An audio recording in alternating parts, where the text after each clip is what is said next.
Ова е приказна за каменот што умее да живее и да зрачи убавина и возбуда. Приказната започнува во осаменоста на необработениот камен. Тој постојано ромори за една сетилност од висок степен. Но треба вештина за да се откријат неговиот говор и богатството. Само ретките имаат оваа дарба. Во нашата приказна така се вовлекува и човекот творец. Неговиот живот се испреплеткува со живењето на каменот. Тој мора да создаде скулптура што ќе изгледа поголема од каменот од кој е направена. Тој мора да создаде скулптура што ќе заживее во просторот природно, како некое стебло со љубов, со години гледување.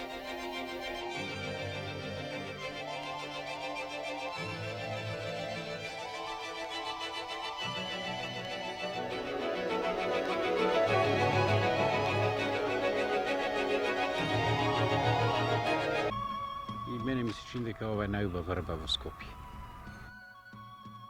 Врбава ја засадив како носталгија за моето детство. Како маличко јас доста играв со моите врсници покрај езеро. Таму имаше стара врба и ние цело лето тука цупкавме покрај врбата, имаше тина. И јас постојано се сеќавав на врбата и затоа јас овдека и посадив во дворов врба.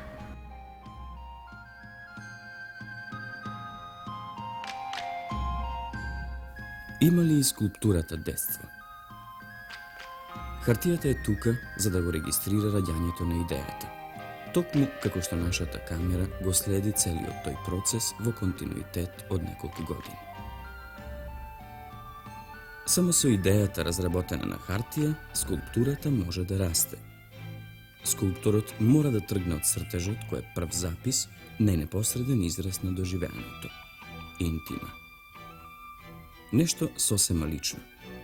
Нешто што нерадо се покажува, бидејќи е преполно со емоции, расположение, несовршености. Токму како во детската игра.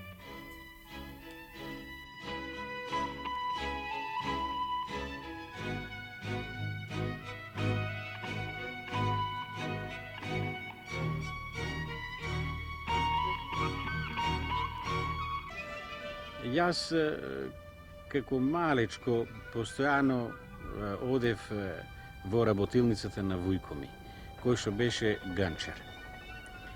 И може да речем, може би негде околу третата година, така, сосема мало дете. И ја таму постојано играв со глина. И она што сеќавам да ја Оошто времето не беше некој мало време на таа игра. Тоа беше со сати, играв и создавав некои мали скулптури, кои што, разбира се, сега вака посеќавање беа сосем абстрактни. Тоа беше една бескрајна игра.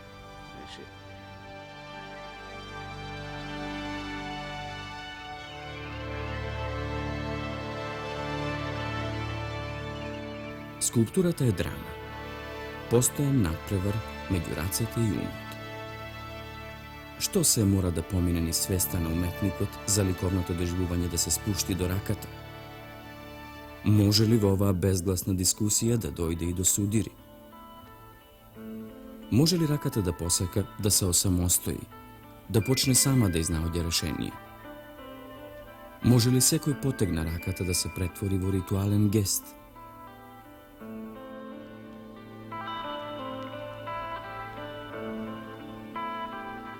Скулптурата е најнепосредно живење. Оно исто што значи сон, најголема слобода, исклучителна слобода. Тоа е скулптура. Апсолутна слобода во искажување.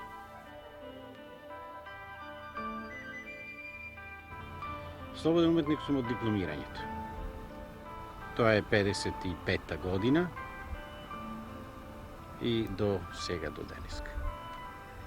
Слободен уметник останав од желба да не бидам попречуван во својата работа, да сум слободен во секој време да можам да се ангажирам, да работам во скулптура. Скулптурата е допир на сонот и на вистината, на поезијата и на драмата на човековото живење. Таа е тука за да поставува прашања за вистинското значење на живењето.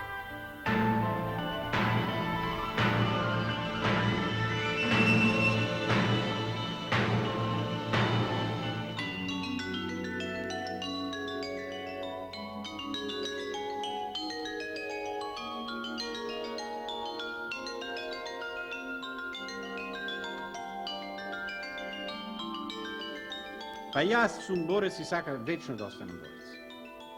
И иначе тоа било трагедија за мене. А уметноста се родила со мене, со раѓањето. Според тоа е заедно. Си сака секој пат да се борам за добро. Па знаете како е тоа. Човек прави она што најдлабоко го носи во себе си. И то, веројатно и спонтано, то се така се појавува.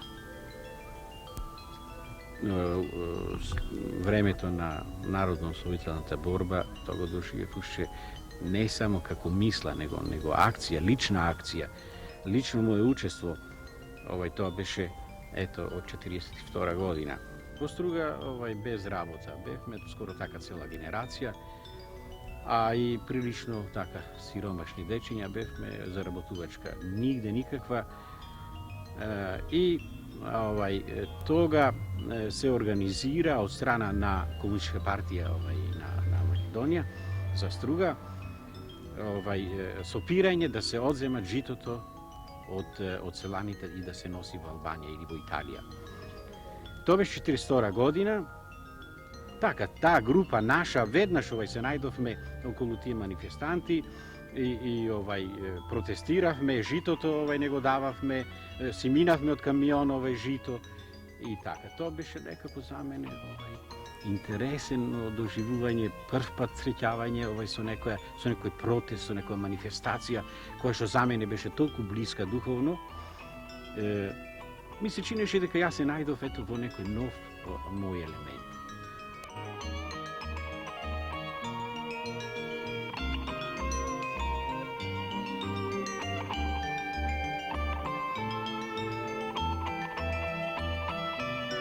Раскажувањата во првото лице на еднината, мали заживувања на големата епоха, се вплеткуваат, во историјата, во магистралните патишта на човечкото постојање.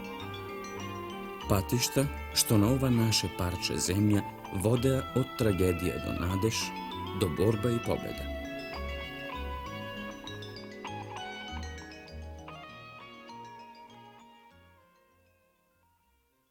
Мене ми се чини дека се она што се догоди во тоа време, во време на народно-ослободителната борба, ми се чини дека тоа е трајна инспирација за секој уметник.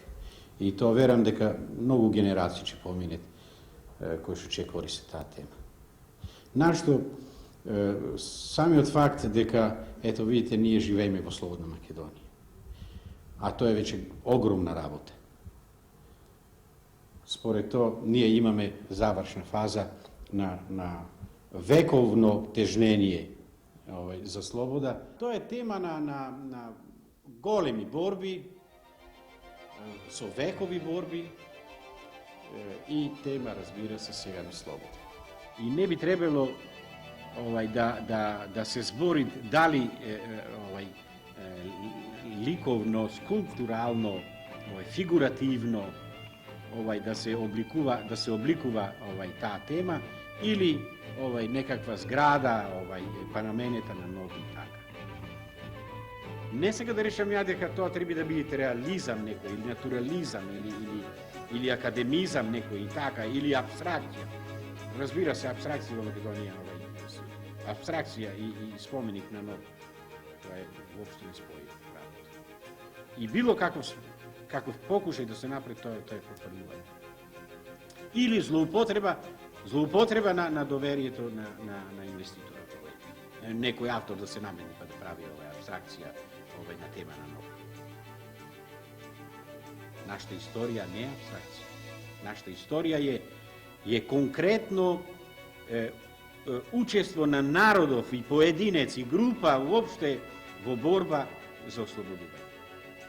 А тоа не е абстракција. Тоа се конкретни луѓе, тоа е крв, тоа се плачови, тоа се гинења, тоа се палења, тоа се ужаси, најконкретни. Се знае кои села се запалени, кои луѓе се погинати и сега како ние од тоа ќе направиме нешто да речеме. Тоа представува спомен. Кај скулптурата, како и кај историјата, нема поправни испити. Само можност за корекции низ помали, па се поголеми студии. Тоа што се однесува до формата, но поважна е содржината. Може ли скулптурата навистина да ја дочитува историјата, да биде огледало на револуцијата?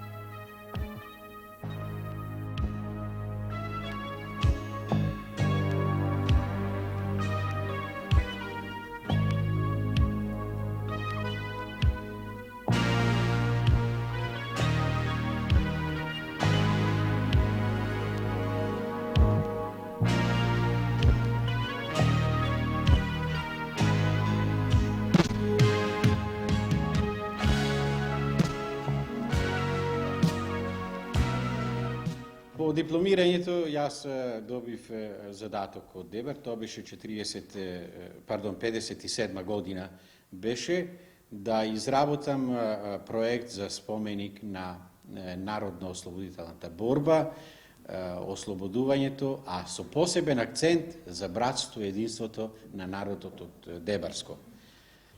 Тоа братство и единство, јас по најмногу може да кажам за случајот во Дебар, како скоевски раководител,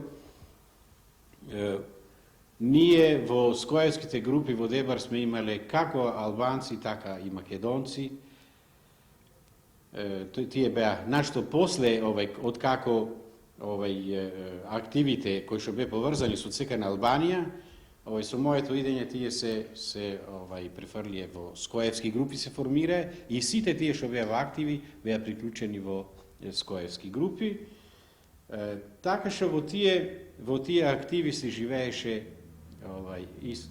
може да речам дека онака најспонтано, братски, без разлика воопшто, заради тоа што основна тенденција беше победа над фашизмот. Разбира се, со цел да се живее братски. И тоа така се живееше во скоевските групи. Ја би сакал тоа време на некој начин да им се отвори на сегашниве генерации, просто вака како некоја мала врата, да се отвори за да видат сегашниве генерации како ние тога живеевме. Јас да кажам дека тоа време не беше парола. Тоа беше најспонтан живот. Заради тоа што ние во името на братството и се боревме. И тоа братство ние го донесовме до највисока кулминација. Она генерација која што тога го градевме братство единството, тоа братство единство и сега го имаме во нас. Ево јас кога да во Дебар, ја воопшто никаква разлика ни праец со мене, ни јас правам, дали е тоа албанец или е македонец. Видите, тоа е многу значајно.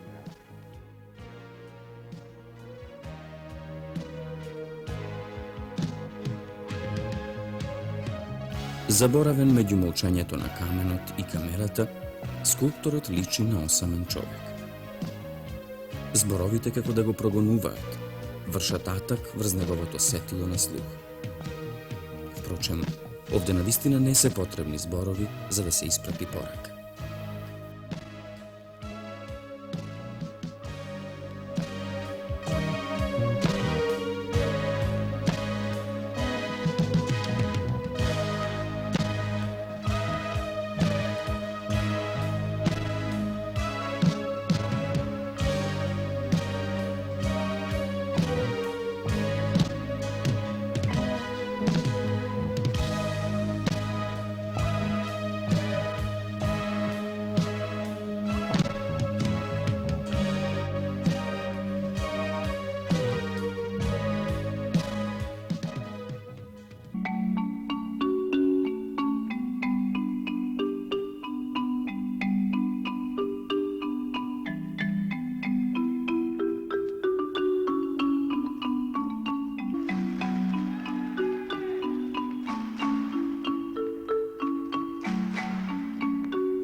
Ова е проект за споменик во Кичевијата, со локација над изворот на Треска во селото Извор.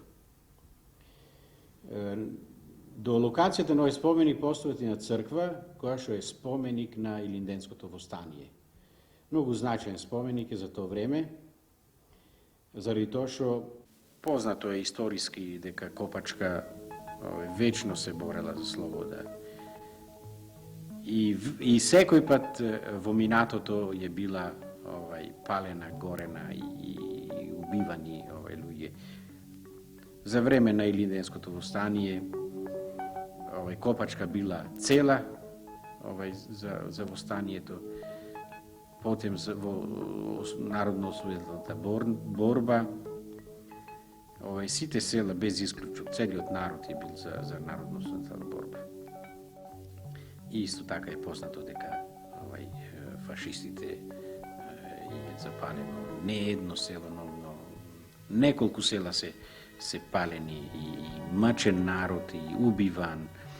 Потем многу важно да се спомни тоа да според она што ми раскажеше другарот Апостолски, дека првата фронтална војна водена против германците е била во тој простор. Копачка не може да се речи дека е во определено време ангажирана во НО. Од оние материјали кои што јас имав можност да и прочитам и да разговарам со луѓето, Копачка е била од првите денови на окупацијата против окупаторот и против фашизмот. Така што целиот народ бил учесник во народно-ослободителната, без исклучок.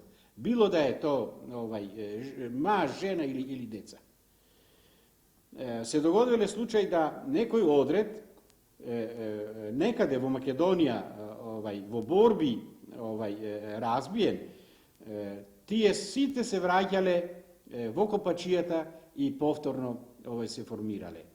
Заради тоа што најголем ослонец имале во народот на Копачијата. Спомеников носит и некои мои лични доживувања. Јас непосредно по горењето на Кленоец, Иванчишта и другите села таму кои што беа запалени од фашистите, јас поминав таму, тоа беше, имаше снег, а знаете како ужасно, вака драстично делуваше, поцрнато се беше изгорено и ето така осеќав дека се уште мирисат на изгорени лешеви. После сите тие страдања на Копачијата, пламно и чадо и се што било таму, конечно идете сонцето на Копачка. Zato i spomenikот носи име Сонце над Копачка. Конечна победа, конечна слобода.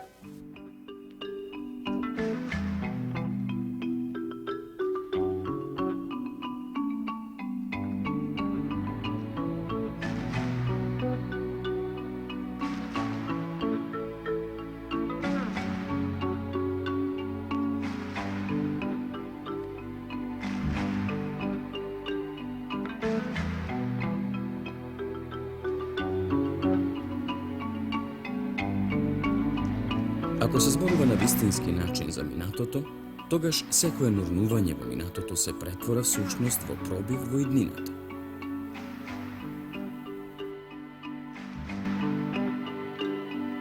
Скулптурата е таква специфичност во уметноста да е пред се тешко за реализација. То потем, знаете како, секоја книга, кога се пишува, таа може да има 200 или 2000 страници. Кај што човекот имат можност многу нешто да раскаже за да кажат идејата.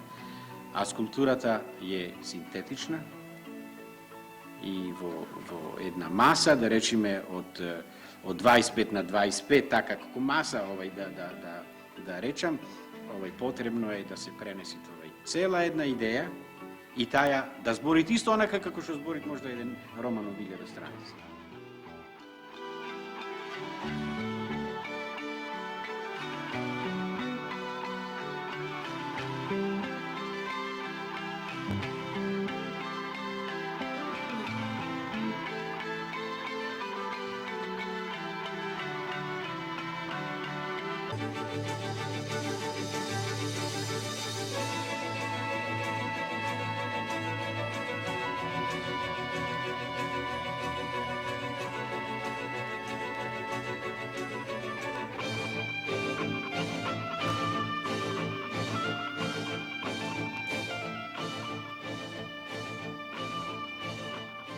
Овој проект за споменик на Кичевско-Мавровскиот одред, за борбите на славните борби за одбрана на слободна територија во Кичево, тоа е во Буковик. Материјалот за овој споменик ми го раскажува двајца преживеани борци од тој одред. Инаку, проектот представува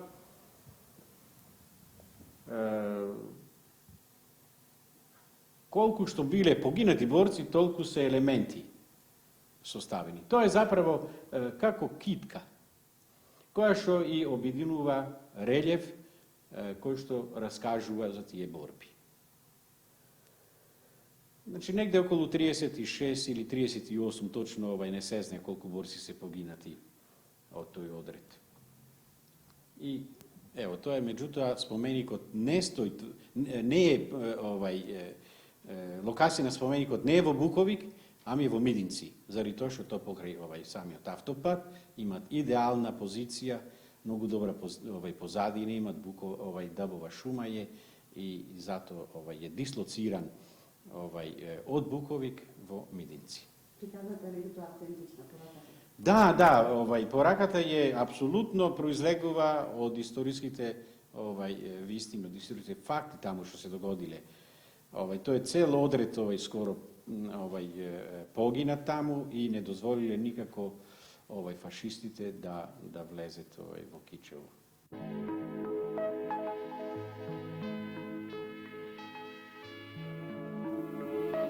Камен. Запис што не се брише. И смртта овде не се признава, како ни временските ограничувања. Рацете на скулпторот создаваат не дневник на настаните, не камен календар што ќе комуницира со птици, тревки и со забот на времето. Она што се создава овде е обврска за вчера и порака за непознатиот свет што доаѓа. Ова што го создава уметникот не е за интерна употреба. во молчаливата јавност на своето работење, тој создава срце во каменот. Останува само уште во некој иден парк, каде што ќе биде сместен споменикот, да ги откриеме задоволството и инспирацијата на гледањето. Уметничката авантура продолжува до таа идна фаза што ќе регистрира и нашата камера. Да, Неготино е најново и разбира се, се чека скорашна реализација. Тоа е доста голем, досега за мене најголем споменик, кој што има вака некои посебности, а тоа е просторниот квалитет. Тоа е негде околу 3 хектари простор, парк е. На тој простор стои мој споменик, моје дело од 60-та година. Меѓутоа, тој споменик беше посветен на младинците учесници во НОП. А сега ова пак е спомен парк на револуцијата.